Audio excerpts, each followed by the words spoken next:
வந்தான். நல்ல குணம் கொண்டவன். ஈசனை வழிபடுவது ஒன்றே தன் வாழ்வின் லட்சியமாக கொண்டதால் இல்லற வாழ்க்கையை அவன் மேற்கொள்ளவில்லை. அவனை அனைவருமே நன்கு மதித்து வந்தார்கள். காலப்போக்கில் அவனுக்கு வயதாகிவிட்டது. தன் ஆயுட்காலம் விரைவில் முடிந்துவிடும் என்று அவன் நினைத்து கொண்டான். நகரை விட்டு காட்டுக்கு சென்றான். அங்கு ஒரு சிவலிங்கத்தை பிரதிஷ்டை செய்தான். அதை சதா காலமும் வழிபட்டு வந்தான்.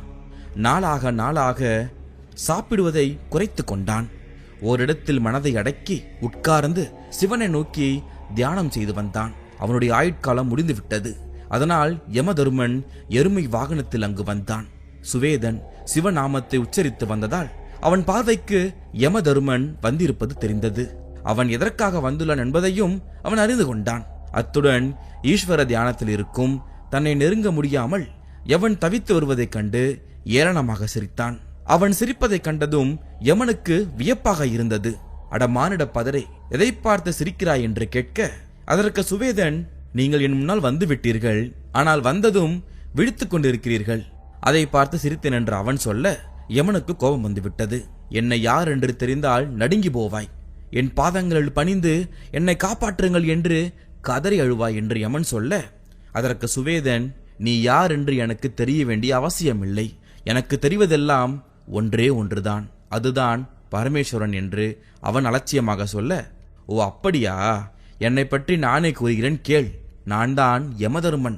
உன் ஆயுட்காலம் முடிந்துவிட்டது. அதனால் உன் உயிரை பறித்து போகவே நான் வந்திருக்கிறேன் என்று ஆணவத்தோடு யமன் சொன்னான். சுவேதனுக்கு தன் உயிர் பிரிய போவது தெரிந்துவிட்டது. அதனால் சர்வேசனுடைய காலடியில்தான் தன் உயிர் பிரிய வேண்டும் என்று நினைத்து கொண்டான். அதனால் அவன் எதிரே இருந்த சிவலிங்கத்தை சேர்த்து அணைத்து கொண்டான். யமதர்மன் அந்த நேரம் நெருங்கிவிட்ட காரணத்தால் பாசக்கயிற்றை எடுத்து அவன் மீது வீசினான். அந்த பாசக்கயிறு சிவலிங்கத்தின் மீது பட்டது. அதனால் ஈஸ்வரனுக்கு கட்டுக்கடங்காத கோபம் வந்தது. அந்த இடமே அதிரும்படி ஒரு பேரொளி கேட்டது.